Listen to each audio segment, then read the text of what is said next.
Good morning, everyone, and welcome to this latest forethought from the British Science Association and partners. I was thinking yesterday, it feels like a particularly timely time, if I can say that, to be talking about risk right now. It aims very much to provide a platform to interrogate the key scientific and social challenges facing society. That's what these events are for, a forum to hear from diverse voices and an opportunity to engage with individuals from outside your networks. Today's discussion, as I say, is focused on risk, and we're going to be asking our panelists how leaders from across different sectors and society itself can develop a new relationship with risk, something we've all been having to assess over the past 18 months. Please do feel free to contribute to the discussion. You can post your questions and your comments and your links all using the chat tab, not the Q&A tab. Just use the chat tab so we can see that whole conversation. You can also share your thoughts on social media using the hashtag #4thought. Until the emergence of COVID-19, I think it's fair to say the UK's horizon scanning contingency planning systems were considered among the most sophisticated in the world. And yet in many crucial ways, as we know, the pandemic has shown that citizens, communities and organisations were not as well prepared as they could or should have been. And equally, we've seen the incredible resilience and willingness and spirit that has enabled people to react to rapidly changing situations with kind of great kind of shared values, I think. It's been a very positive side of that too. Much of the early risk communication during the pandemic, if you think back to that, was top down. There were plans in place, but many elements of them failed to take into account vulnerable groups such as care home residents, people with disabilities, or the impact of increased global demand for PPE. More broadly, risk assessment and communication should support decision making, not just help people understand decisions that have been made already for them. Although there are already many well-established principles to good risk assessment and communication, there is still so much that can be improved. And across almost all settings, the pandemic has highlighted the urgent need for the UK to develop a new relationship with risk. So last month, the British Science Association convened a forethought roundtable discussion with key leaders in the field to explore what this new relationship with risk might look like from a broad societal point of view. How can risk literacy be improved? How can whole systems thinking be integrated into future decision making? And how can the diversity of our society be harnessed to create greater resilience? So this forethought strand of work on risk is supported by Lloyd's Register Foundation, and we'll soon be hearing from our panellists and going into a discussion, taking questions too. But I'm pleased, first of all, to welcome Dr. Tim Slingsby, Director of Education and Skills from the Foundation, who's going to give us an introduction to some of these questions for about 5 minutes. Welcome, Tim. Thank you very much indeed. Pleasure to be here. And so, as you just heard, I am Tim Slingsby and I am from Lloyd's Register Foundation. Now, the Foundation's a charity, so we exist to benefit society, and we aim to do this by supporting research and education and innovation to make the world a safer place. Now, to us, a crucial part of making the world safer is understanding the range of risks that people face and how they view them. Some of you today might already have seen the Lloyd's Register Foundation World Risk Poll, which is based on more than 150,000 interviews in 142 countries, and then by a range of statistical magic gives us a global view of about 98% of the world's population. But what it gives us really is the first ever global picture of how the world's citizens see risk and safety, and the differences between their perceptions of risk and their actual experience of risk as well. This is some of the most extensive and original data about risk and risk perception. But we know that effective use of this data, and of course lots and lots of other good sources of data as well, to provide better information to our sectors and communities is going to be difficult and continues to be difficult. And of course, then impact will be limited if people aren't empowered to access that information and engage in discussions about it. Now, aside from all of this, of course, as well, the case for public understanding of risk has already been very well made by the British Science Association and others through global experiences of issues from food safety to energy generation to the climate crisis and of course to COVID in these very moments. And it's given rise to a whole series of initiatives internationally, not just in the UK, to improve risk communication.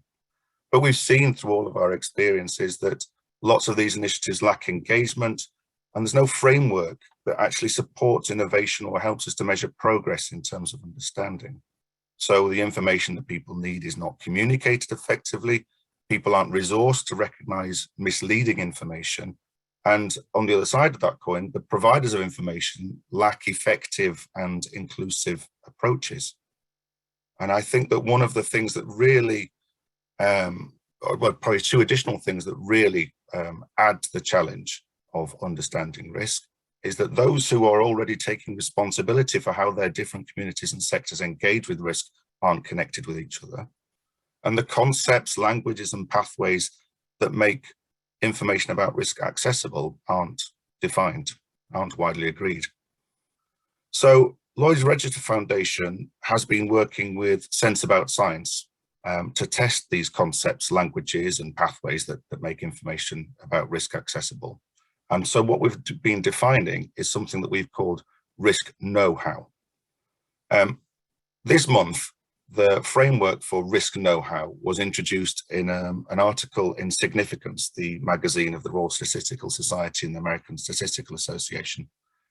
What's important to note about this framework is that it's been built with and through people all over the world who are already helping their communities and sectors to understand risk.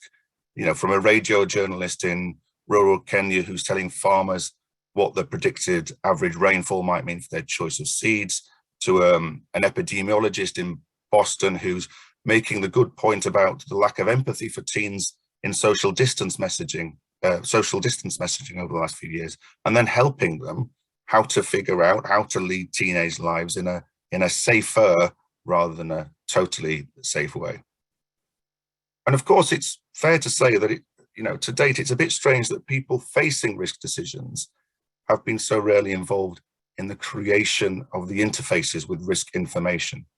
It's not beyond the wit of all of us to recognize that different individuals, different communities understand and deal with risks and hazards in different ways. So via risk know-how, what we're emphatically not saying is that better understanding of risk means that people arrive at a choice preferred by policymakers or institutions or campaigners, or even that every person should weigh a risk or will weigh a risk equally. What we are instead emphasizing is protection against misinformation, against misperception, and that risk know-how should encapsulate the concepts that give people access, the ability to access and deal in the same information, even if how they feel about it differs. So risk know-how, to sum it up very quickly in the time allowed, is about informed decision-making. It allows us to ask questions about specific risks, to find suitable and reliable risk information, to make reasonable comparisons between potential risks and between the costs of action and inaction. And of course, to do that, what we also point out is that we actually need to clarify what's being discussed and make sense of what's being said. So the framework as it currently stands is a structure on which people can find information and add their own experience over the next 12 months. It's a live document, and it's going to continue to develop through use and feedback. So as I close and open up to what I'm sure will be a fascinating panel discussion, I encourage you to spend time with it, contribute it, and then help us, help others navigate risk information, help risk information providers make their material more accessible and, importantly, based in reality. What we don't want are more examples such as the ones we heard from places like South Africa and townships, where advice given out during the pandemic emphasized the importance of frequent hand washing. Fine if you stop the conversation there, but what didn't happen was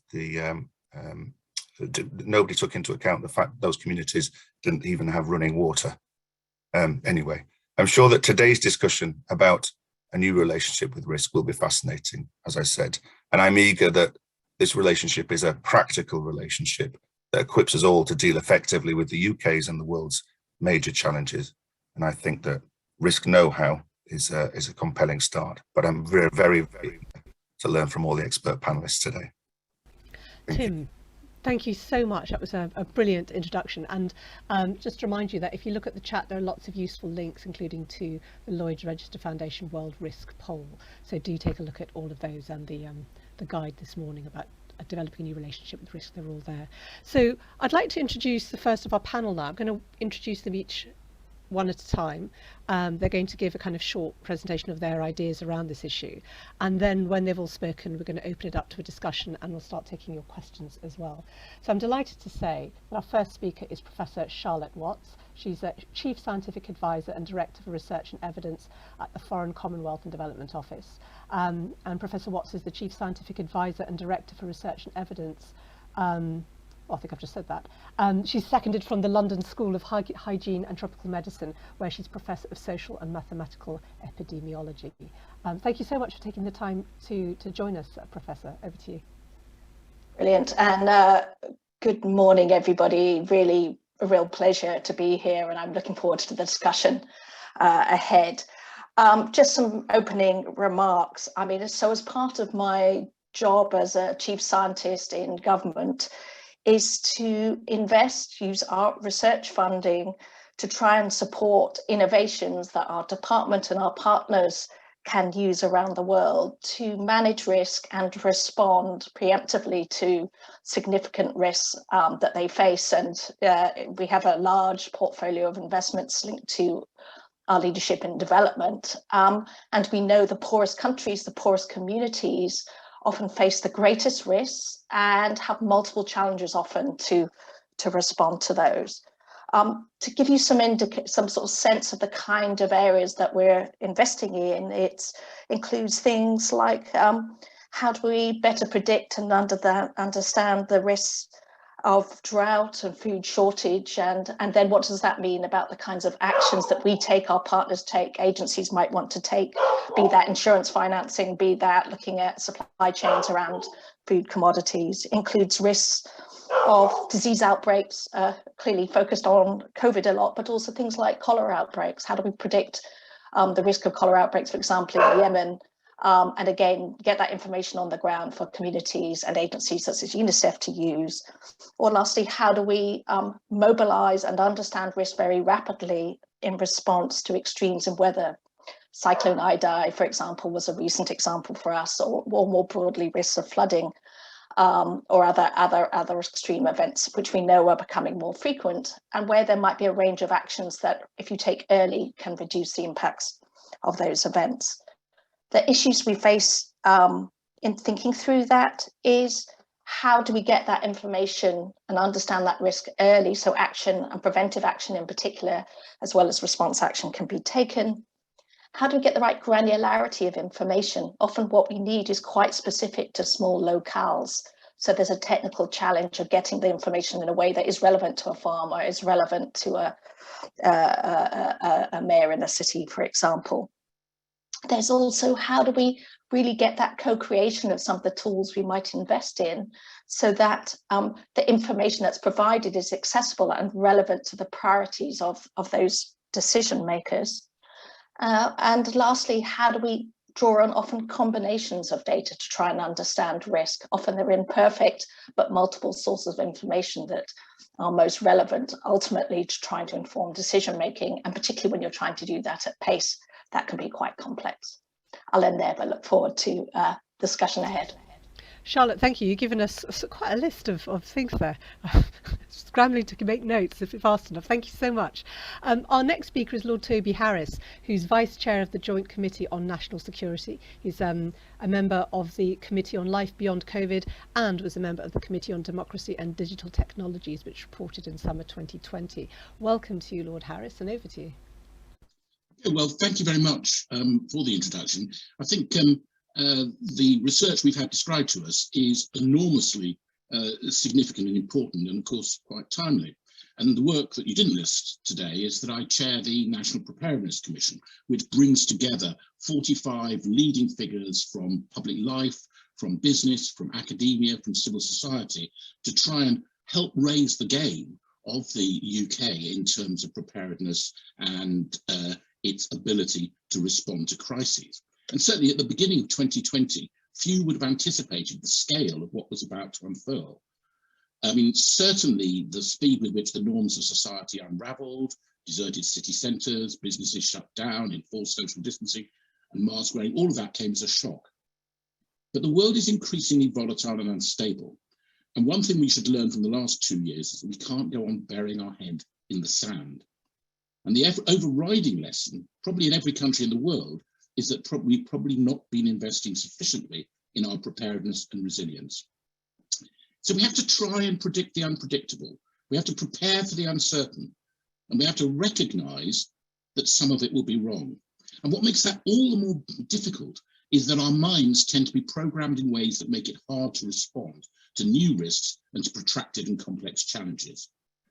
We find it easier to believe that something might happen if it comes easily to mind. The more we can picture it, the higher our intuitive estimate of likelihood. Then there's optimism bias, predisposing us to be over-optimistic about the risk of something bad happening and overconfident about our ability to cope with it if it does. Worse, this can result in outright denial. And of course, it's harder to form sound judgments about how much effort to invest in low likelihood, very high impact risks. And we're all subject to confirmation bias, that universal tendency to pay attention to what supports our existing beliefs while ignoring those things that contradict them. And then there's groupthink, the inclination to follow the pack. But finally, there's NIMPTO, not in my term of office.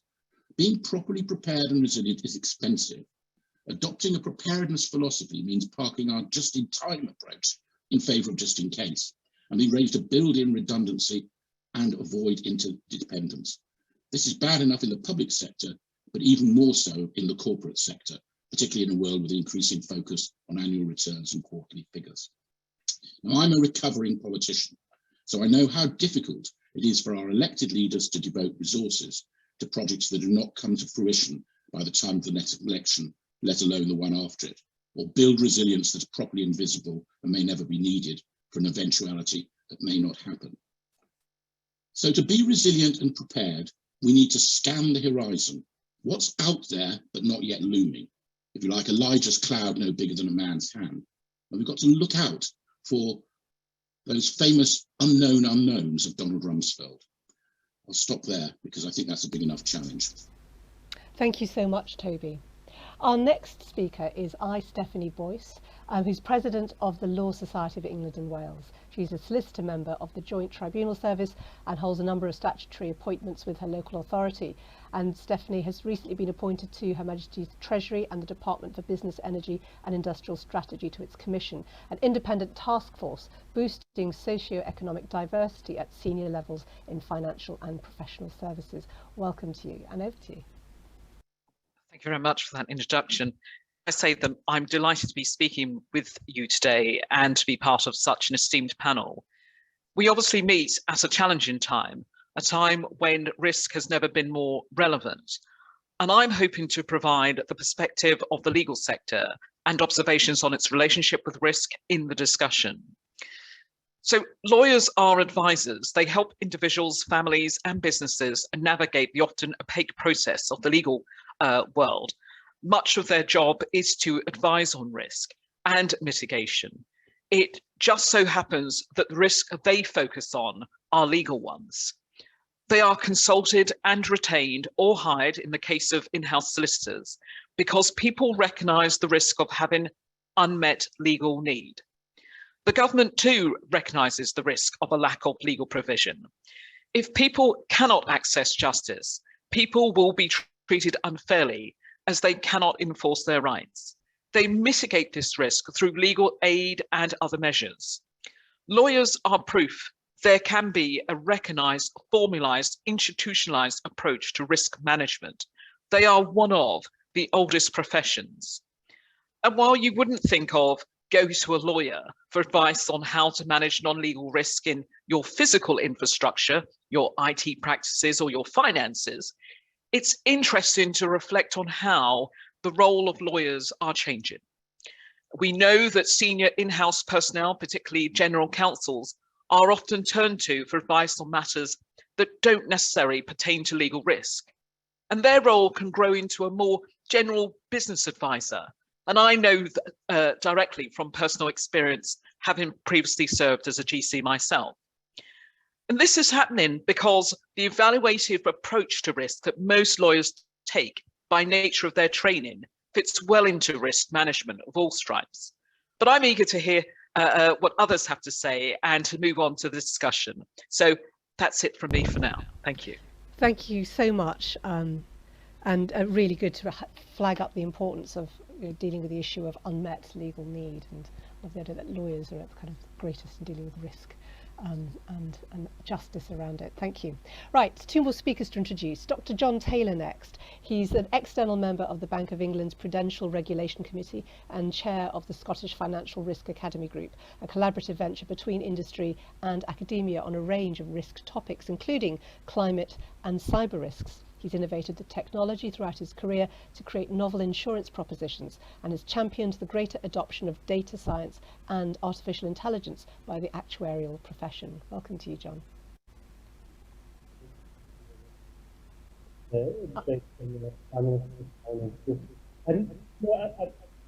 Much of my career has been spent in financial services, as your introduction suggests, Samira, and I'd like to begin with a somewhat oblique perspective and story from the world of pensions, and then I'll certainly bring it back to COVID, because I think there are some very strong resonances here. So in the world of pensions, if you bear with me for a moment, it's been quite a significant change over the last decade or two, where we've seen the demise of the final salary or defined benefit pension scheme replaced by alternative arrangements where individuals have much more responsibility for their own decisions, such as whether to join the scheme, how much to invest, how long to invest for, and indeed which investment funds to use. So far more accountability and far more responsibility required of individuals. And the way industry and government has responded to that change for most of that time has been to try and communicate with individuals to encourage them to make the right decisions. And whether it's because pensions is a kind of relatively low engagement topic or the issues are complex, the impact of that had been very, very modest indeed, and didn't provoke much response from many individuals. The government, somewhat worried about that lack of response, then adopted a very different approach using something called automatic enrolment, which was interesting to hear Lord Harris talk about the behavioural biases that make risk communication difficult. And what the government did about 10 years ago was turn it on its head and say, let's take advantage of those behavioural biases and automatically enrol people into pension arrangements, still giving them the option to opt out if they wished. And the result was something like 90% of individuals stayed in because of that innate bias towards inertia, and ended up being a very significant public policy success. And I think we've seen private companies build on that since then by using nudges to encourage people to save more for longer. And indeed, technology is enabling those institutions to understand risks down at the level of the individual. So do some modelling based on individual data to replay back to them information that's very important, very relevant to them. So I think the kind of lessons from that story for me, I think, would be around working with the grain of behavioural biases in order to get the right outcomes. But it does, of course, beg questions around transparency and the governance around that. Is it government policy that's determining a good outcome, or is it corporates who may perhaps be influenced by the profit motive? And indeed, the fact that technology and data is giving us an ability to be far more precise about risk communication. And indeed, in terms of COVID, we're seeing that in China, where a lot of data is being used to play back to individuals almost a personal set of restrictions. I'm not sure they would be described as nudges in the context of the kind of Chinese government, but nonetheless, a very bespoke communication of risk. So as I say, using behavioural biases and using data and technology, I think, afford us new ways of getting the outcomes that we would like to see. Thank you. Thank you so much, John. And our final panellist is Nina Schick, who specialises in how technology is transforming politics and society. She helps organisations and businesses understand and navigate the huge technological changes of our age. And as well as private companies and NGOs, she's advised global leaders, including Joe Biden and Anders Rasmussen, the former Secretary General of NATO. Nina, welcome. Thank you, Samira, and thank you to the rest of the panel for their valuable comments. As Samira just mentioned, my own background is in geopolitics and technology, and specifically more recently in how AI is reshaping politics and society. So it is more important than ever to assess risk and to embody the spirit of preparedness.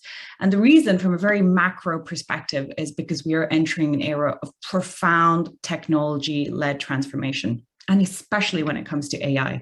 So long in the realm of science fiction, AI is now starting to become a practical reality, and the so-called age of AI, if you will change everything. And we will arguably experience more change in our lifetime, technology and data-led change, than has been experienced by the entirety of humanity before us.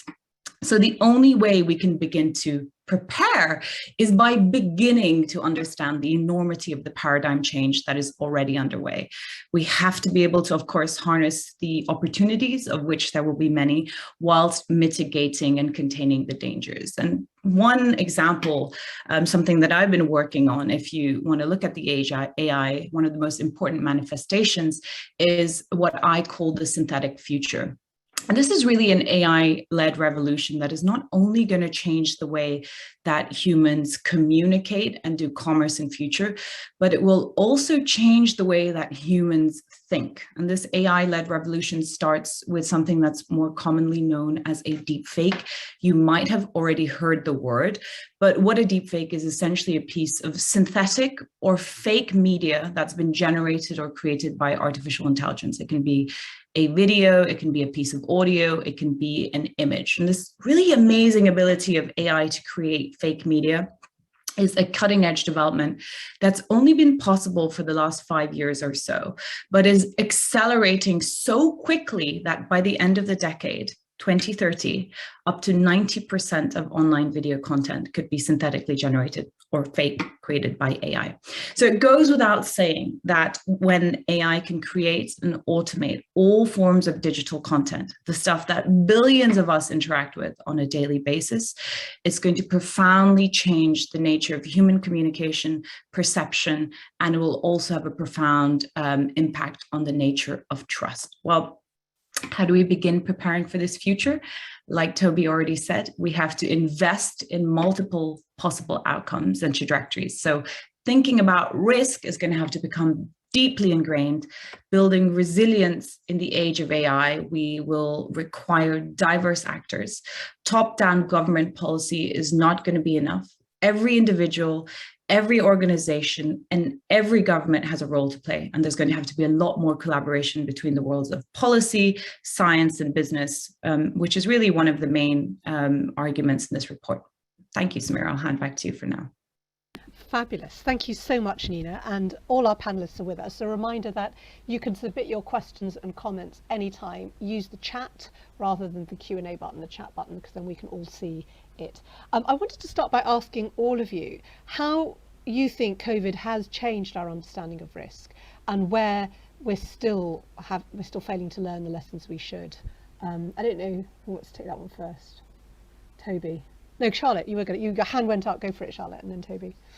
Yeah, I mean, I think the thing that's striking to me is actually now how much people are engaging with data and trying to make their own assessments of risk. And actually, I mean, if you just look across the UK, also the information sources that we have to inform our own decision making, as well as national decision making, has expanded hugely.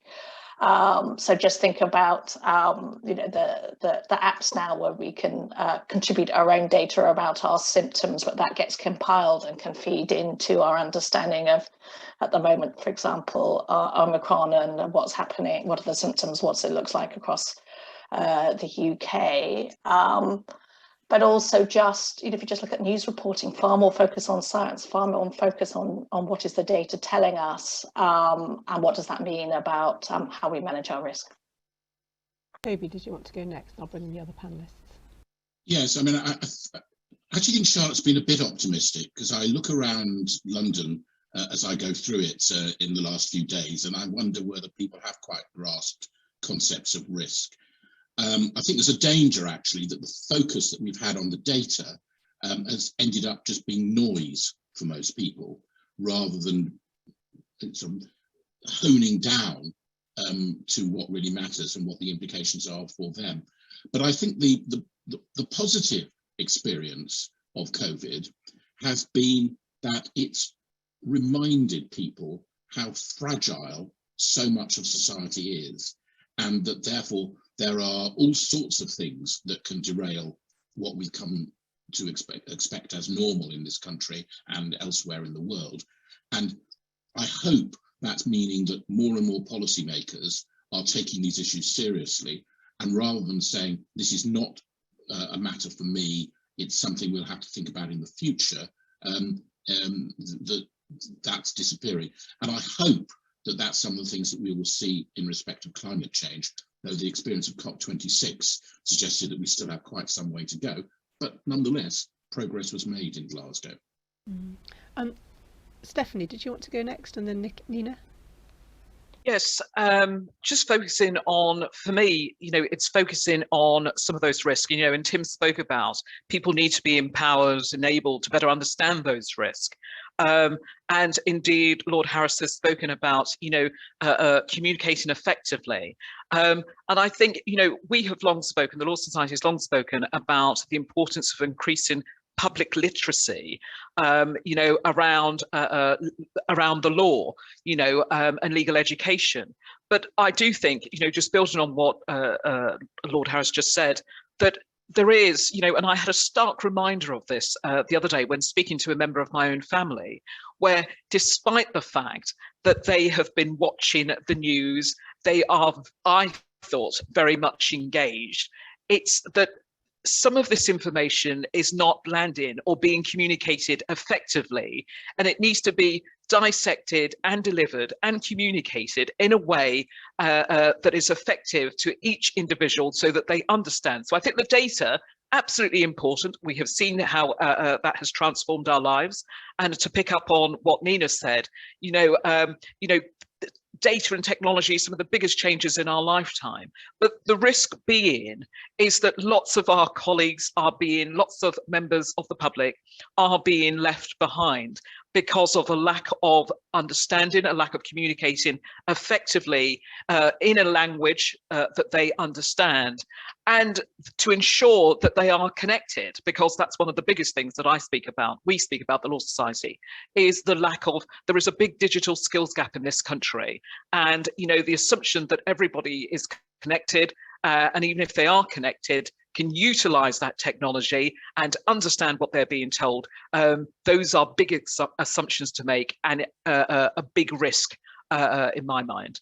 And just specifically on COVID, it struck me there's been legal challenges brought by people, for example, with disabilities, or who've had to shield, who felt that, government decision making has failed to take into account their right to access, whether it's facilities or just have, a better quality of life. And it was amazing that people with disabilities felt they were being so excluded from the thinking around risk and COVID. I just wondered if you had any observations on that, Stephanie. Well, absolutely. I mean, what we have seen with COVID, and indeed, the vote last night in the House, is, some of the biggest encroachments upon our civil liberties in order to deal with the public health emergency.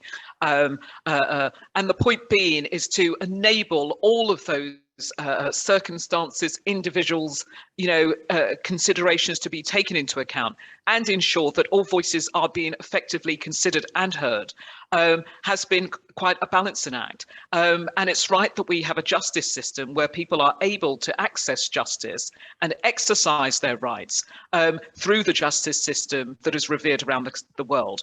But that is for those who know. So when I spoke about unmet legal needs initially, that is for those who are in the know and know when their rights are being potentially infringed, and how to and where to go to exercise those rights.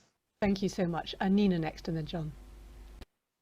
So I think for me, one of the biggest lessons with regards to COVID-19 and thinking about risk is how it has demonstrated the sheer interconnectivity of the world, both in the physical sense, but also in the digital realm.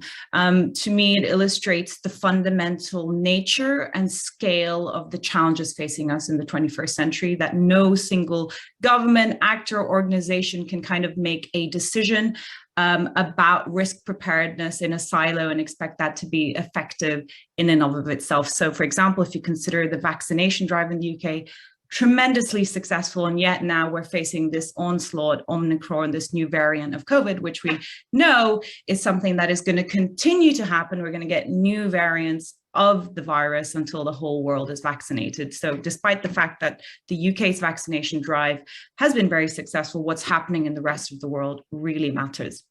And I think this is also true for the other big challenges of the 21st century, whether it comes to the health of our information ecosystem, whether it comes to climate change, whether it comes to some of the challenges relating to the age of AI that I was talking about. Everything is interconnected.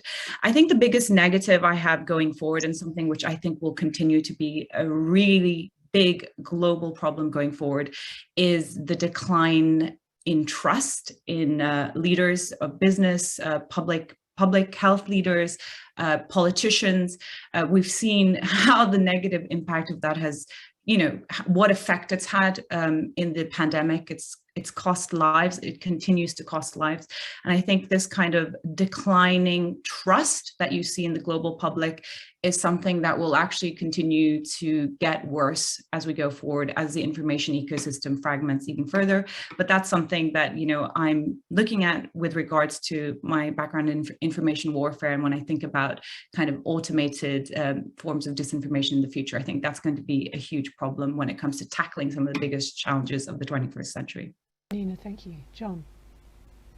Yeah, I think the data point is interesting because it's certainly creating, I guess, a healthy challenge back to decision makers and so on, as again we've seen in the House last night. But I fear that for many people, their risk literacy is so poor that they're not actually able to use the data effectively, and it's often reinforcing starting positions. So I think it's a bit of a double-edged sword. Overall positives for me would be generally around preparedness in general, because if we were having this conversation 2 years ago, a pandemic risk might have seemed like a niche academic thing that people didn't really need to do justice to in depth, whereas now I think there's far more interest in looking at issues that might have seemed obscure, like AI existential risk or solar wind disruption and so on. So it's great that those things are now starting to be taken seriously again. One of the misunderstandings I do worry about public-wise is being able to keep risks in perspective, because lots of parents have been very worried about their children getting COVID, but actually the risks to children are infinitesimally small, and it's difficult, I think, for many people to keep risks in perspective. And although to be fair, John, a lot of that concern is about the risk of children bringing it at home, especially in multi-generational homes where elderly people might be at high risk. No, indeed, no, I wouldn't disagree with that point, but I'm primarily talking about those who are worried about the health of their own children, because that's where the misunderstanding generally arises. And one positive in interactions for me is around, I think there's a growing awareness of different risk appetites amongst the community. So there's a bit more curiosity about why people behave differently from others. And then I think a willingness to understand and make allowances for maybe what different circumstances people might be experiencing. So hopefully a beginning of kind of greater empathy and willingness to understand others' circumstances. Thank you. Thank you. One other issue I want to raise, and I'm already going to start bringing in questions because they're great questions being posed by the audience, is most of you different ways have raised the issue of it's a global challenge how we're assessing risk, whether it's climate change or pandemics, but also what Toby you referred to as the not in my term of office point of view that's traditionally dogged the way that politicians think when they're making decisions for their own country, and we've seen this as a huge problem. So I wondered what you all think about the role of national governments, given that, I mean, we saw with COP26 as well, there was some progress made, but we are still seeing these limited ways of thinking about risk and a refusal to think globally and to think about the shared. I mean, Omicron is a great example of how that emerged. Now we shut down our borders to South Africa, which had reported it, in a very responsible way. And I'm going to throw in a question here, which is nice and simple. James Arbuthnot asks, how can we use the mechanisms of the market, making resilience profitable, to improve our behaviour? So I'm just interested in that trade-off between, we've seen the market being used or claimed as a kind of great way to handle risk. And yet, where is that balance between that and the state? And I'm thinking partly of things like the test and trace, I think it's fair to say, disaster under Dido Harding. At least that's how it seems to many members of the public, which is sort of private thinking in a state way. Toby, go first. Yes, I mean, I think the point about not in my term of office is that it applies to the business sector just as much, if not as much to politicians, in the sense that businesses are properly focused on the return to their shareholders, and that often means annual or even quarterly figures, and that is what drives things, and these are long-term decisions. But how can the market help? I think the market's probably got to be helped to help, and that's where government can come in terms of providing a framework which incentivizes or regulates that certain types of performance should take place. At the moment, businesses are required to report on their ESG performance, you know, how they look at an environment, social goals, and so on. But they don't actually have to do anything. I think if there was an expectation that set by statute, yes, this is what you should be doing, I think that would be helpful. But I think the other problem, which has come up in quite a number of the questions, is confidence and faith. And if people don't trust those who are setting the rules, or don't trust the statistics, or and as a consequence are vulnerable to essentially misinformation and propaganda, then I think you're in a very weak position. And perhaps there's a fundamental issue, perhaps for the data people amongst us, to how you avoid a situation where misinformation and the sort of undermining of thought, logic and science is becoming so prevalent in terms of the information you all receive. Can I ask Stephanie, because I know you have to leave in 5 minutes, I just thought if you had any thoughts on this issue, that would be great. Thank you. I mean, not so much more to add other than what Lord Harris has said.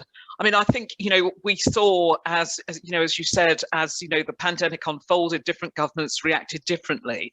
You know, I was speaking to the president of New Zealand Law Society the other day, and still, and very interested to hear some of the measures that have been taken to deal with the COVID risk in New Zealand.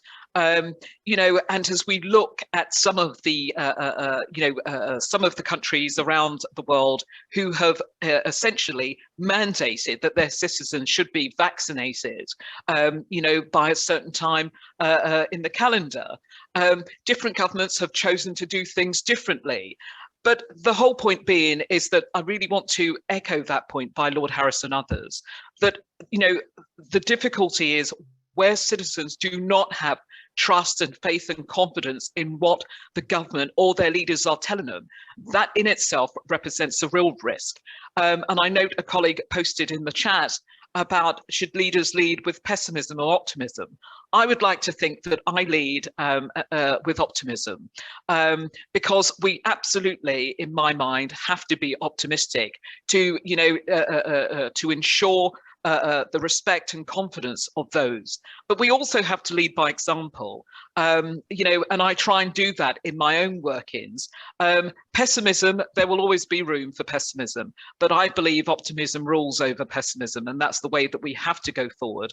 And again, you know, it takes me back to, as I said, that education piece. You know, it's a big piece about ensuring that that misinformation that is being, you know, communicated up and down, that people understand fact from fiction. And I think that governments could do better at ensuring that citizens understand their rights and understand the distinction between fact and fiction. And therefore, that's why I'm calling for law to be taught in schools, added to the national curriculum, so that individuals understand from an earlier age what those rights are, because legal rights mean absolutely nothing if you don't know what those rights are in the first place, or you don't even know when those rights are being taken away or how to exercise them. Thank you so much, Stephanie. As I know you will have to leave before the end, but thank you. Charlotte, did you want to come in next? And just to remind people that I thought the core question at the back of this is the state versus business in terms of how we're managing risk. Go ahead, Charlotte. Yeah, fascinating discussion. I was also very, very intrigued on the question of the market and how do you make the market work. because I think what we need to think about, and when we think about where the market is really important, is also to think about and recognise where do we see market failures. And one of the key roles of government is to try and shape that market forces, but also to recognise has a really important role to play where there are key market failures, and that might be in, for example, in inequities in access to information. A classic one is a doctor, for example, versus a patient potentially understanding the nuance of a particular course of treatment. But another one, if we think about climate change or we think about COVID, is disincentives about making upstream investments in some of the game changers that will provide us with new resilience in the future. So I think about, in my world, it might be investments in vaccines against Ebola or other diseases of epidemic potential. It might be, how do we get clean energy technologies that will work for poor countries? And there, often we're trying to work with the private sector, but trying to partner early on to share that risk, to reduce the fiscal risk associated with that investment, but ultimately trying to develop products that actually can then be delivered at scale using market forces. So that partnership and thinking about risks and where government has a role to play to share risk with the private sector is an important part of departmental thinking.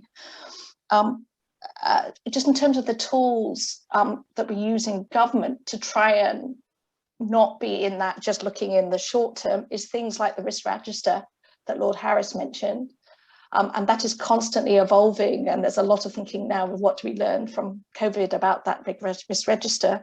There's also horizon scanning activities. So for example, early on around COVID, we were not only thinking about what this might mean now, but also what might be the future scenarios we could be facing, and what does that mean about our planning assumptions, but also the kind of key considerations that we need to bear in mind.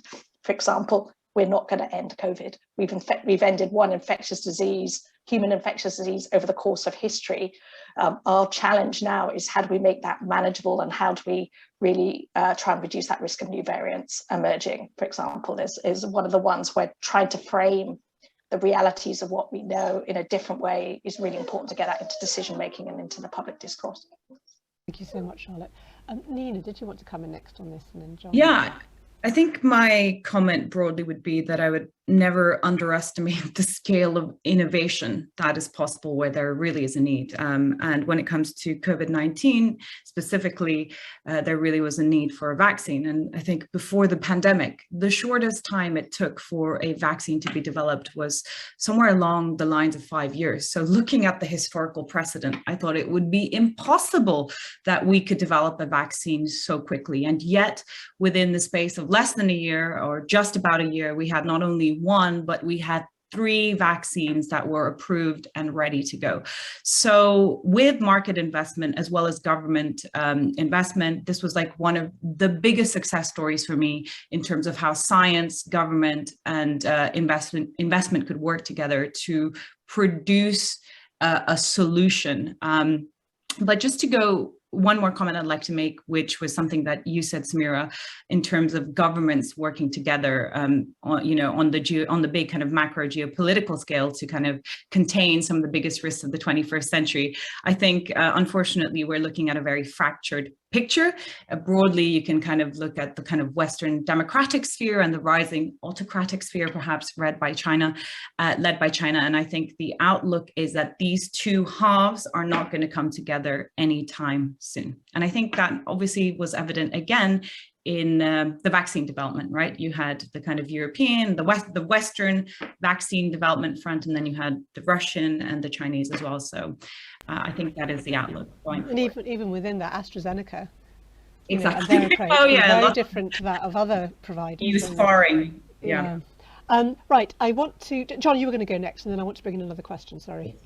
Thanks, Samira. Yeah, I'm going to try and be an optimistic leader on climate change in this topic, because I think leveraging the market can be a vitally powerful mechanism here if it makes sure that capital is directed towards the innovations that are appropriate and deprives the offenders that are unwilling to reform. And if I think of financial services at the moment, we've got quite a strong consumer appetite for green investment, yet I think what we're currently seeing is what's sometimes known as greenwashing. So financial services providers almost kind of labelling their products as green, but they're not actually delivering the capital flows that we would describe.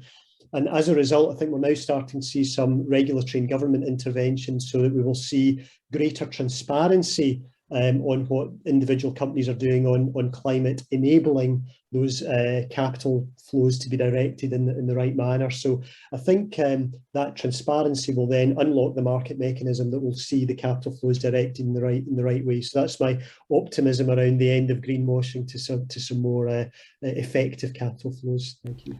Right, great question from Adam Donnan, which I think has been asked by others too, and I might start with you on this one, John. The problem with most risk discussions is that they consider risks in isolation, but the real danger to society is in cumulative or cascading risk, of which we seem to have a poor understanding. Have we properly learnt the lessons of the global financial crash and the pandemic if we are still mostly looking at individual risks in isolation? Adam's from the Institute of Environmental Sciences. But John, I just thought, given that he brought up the financial crash, that was quite an interesting one to bring into it too. Yes, no, that's a fantastic question, because certainly, going back to the financial crisis, I think individual risks were reasonably well managed and understood at the time, but it was the aggregation and the accumulation that caused a domino effect across the financial services sector and therefore across the economy. And I would like to think that regulation now pays far greater heed to that, certainly in financial services nowadays, where we look at the stability of the system as a whole and try and work through the consequences. And I think one of the mechanisms that helps in that area is almost scenario playing. So that enables actors to simulate scenarios where they work through all the consequences, at least as well as the deviser of the game can do, in a way that highlights downstream consequences and therefore allows people to anticipate it earlier on. Now, whether that's the same, I wouldn't claim the financial services sector has completely sorted this, but the global financial crisis, I think many of the lessons have been learned there. But there may well be broader applications outside financial services to work through the cascading effects of individual risks in a more considered way than we have hitherto, and the pandemic might well be a great prompt for that. Nina, do you want to go next, and then I'll bring in Charlotte and Toby? Sorry. If you had an observation on this whole problem that we have of cumulative or cascading risks, are we still tending to think of them in isolation, and what we can do? But have we really learnt the lessons from the global kind of financial crash, in a sense, as well as the pandemic? Yeah, I mean, I think my general comment on that would be that I spent, over a decade working with global leaders on the policy side of some of the risks around information warfare. And I think that too often all the reactions have tended to be, reactive rather than proactive. There hasn't been a lot of long-term strategy planning. And that's certainly the case when it came to the pandemic. And when it comes to preparing for the future, let's just hope that, some of the recommendations made in the report, some of the work that Toby has been talking about in terms of changing our mindset is something that becomes more commonplace. But I think, day to day, it's still too reactive. Who wants to go next? Toby, do you want to go next, and then Charlotte? Sorry. I think this is one of the fundamental issues. Most risk registers, including the National Risk Register, and many that I've seen within organisations, are silo driven. They look at the individual risk. They don't look at the consequences right the way across. They aren't designed to deal with cascading risks. They aren't designed to think about the way in which the system operates. And therefore, our mitigations are often designed to deal with that siloed effect. And I think that's going to be one of the big problems we face. There's a review going on of the process by which the National Risk Register is conducted, how the National Strategic Risk Assessment is carried out, and that's going to be extremely important. But I just want to bring it back to there is ultimately a conflict between efficiency and resilience. So it makes enormous amount of sense in efficiency terms to put all your services down one duct. But if that duct is severed, you lose all your services simultaneously. So if you have the water, the electricity, the gas, all going down one duct in the street, it's so much easier to do repairs. But if that duct is severed, you've lost all of your utilities at once. So we have to start investing, not for a sort of just-in-time philosophy, but a just-in-case. We have to build in a degree of redundancy. Now that goes against 40, 50 years of the way in which economies have developed.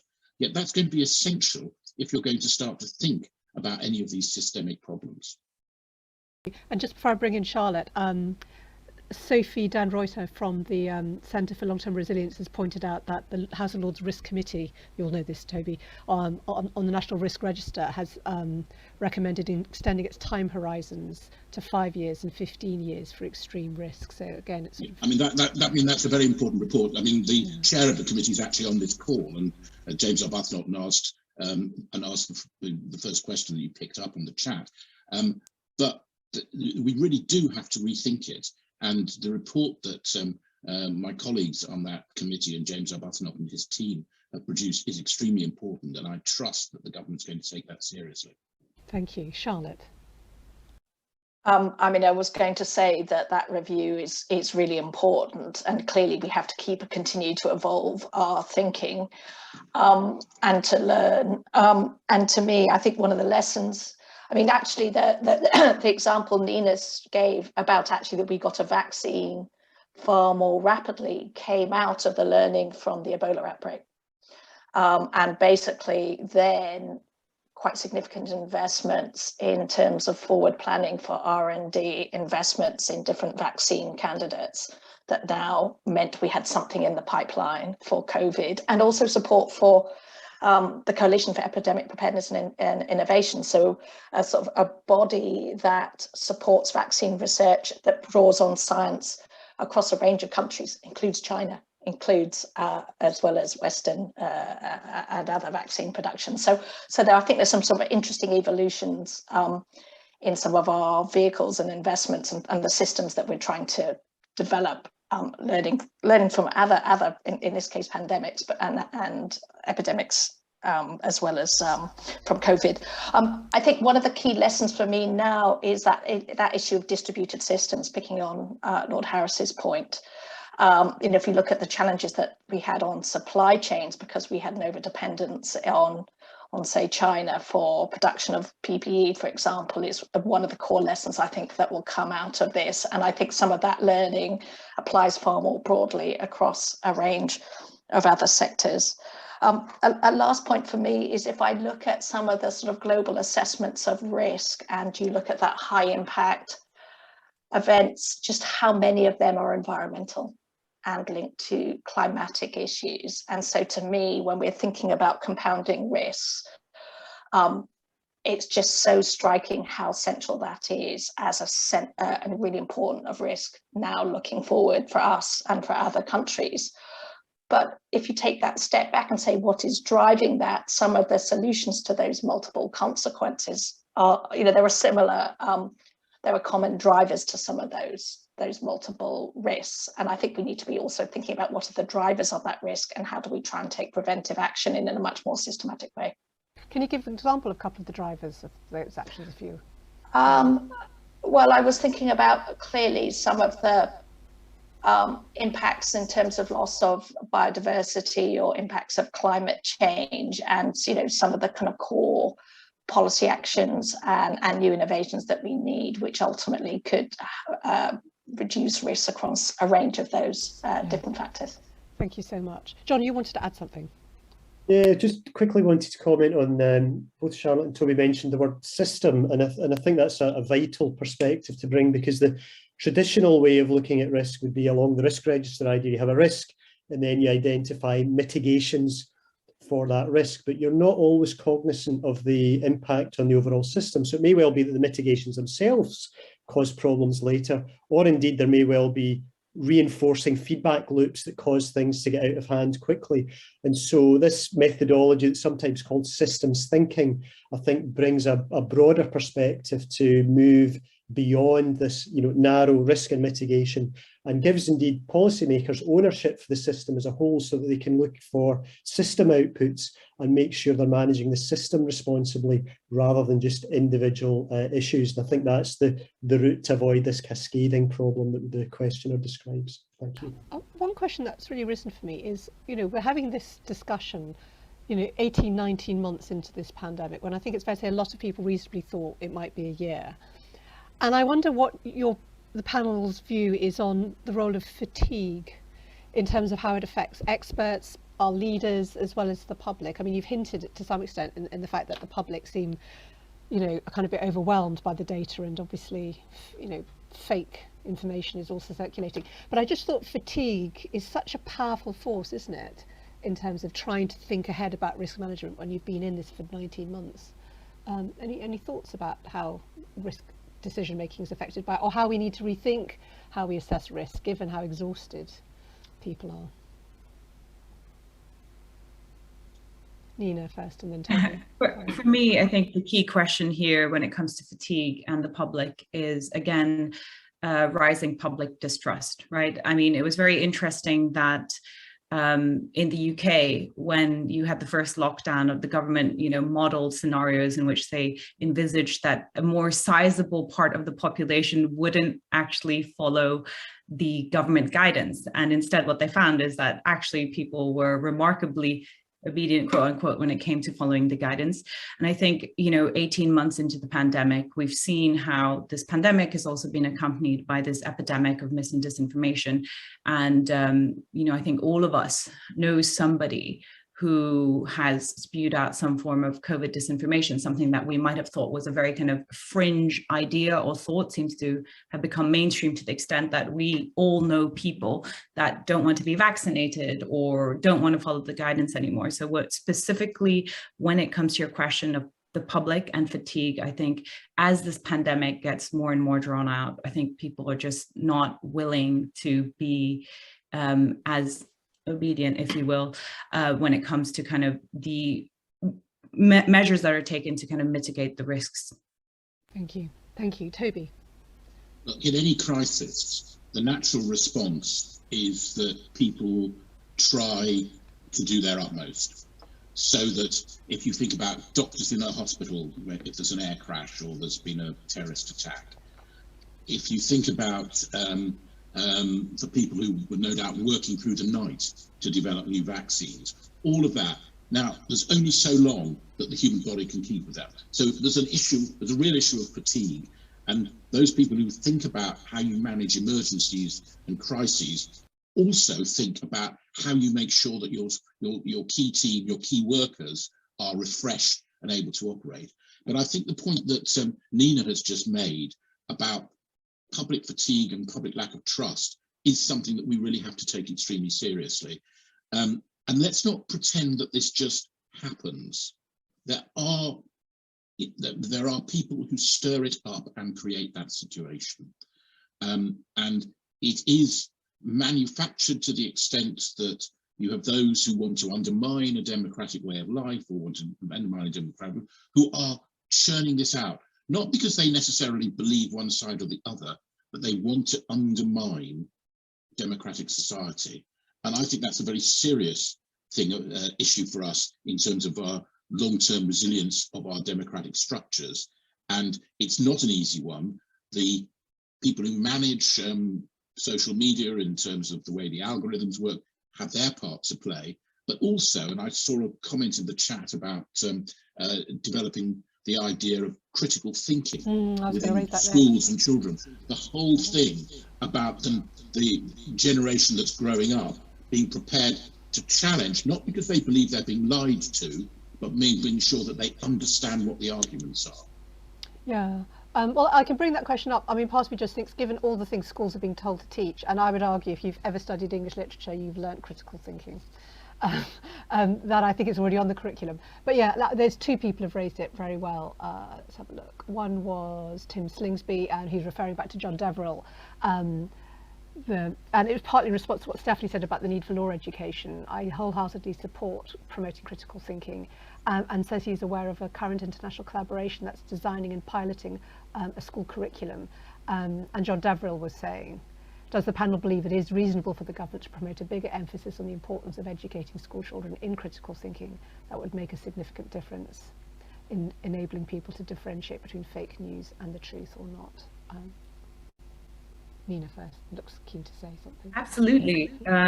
My background again is in disinformation, and specifically how when we kind of enter the synthetic future, all of the current problems in our information ecosystem, the corroding information ecosystem, are just going to be amped up and going to become far more prolific.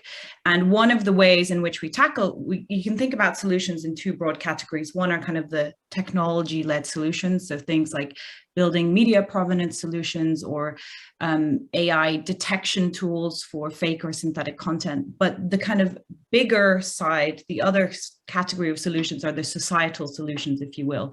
So kind of making sure that our legal frameworks are up to date with the new challenges that we see in the synthetic future. But also, education is absolutely seminal.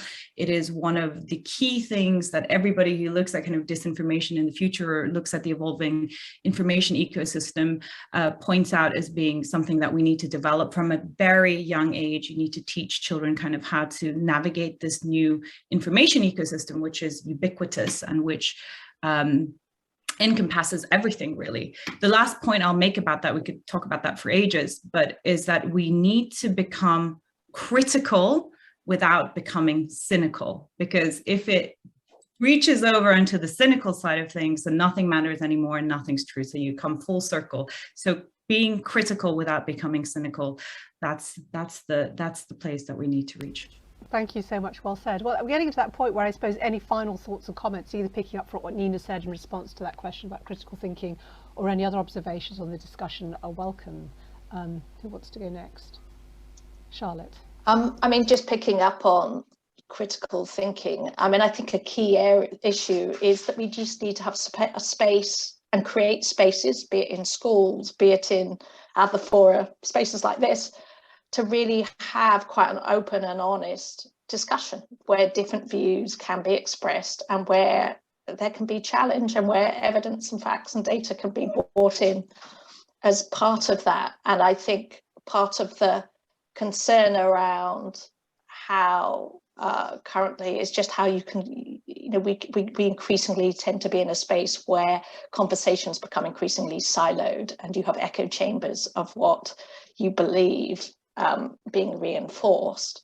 So I think there is just a huge importance for us to be trying to engage in different spaces and in schools, supporting that discussion around topics of the day, be it COVID, be it other threats, be it what's on the internet, and so on.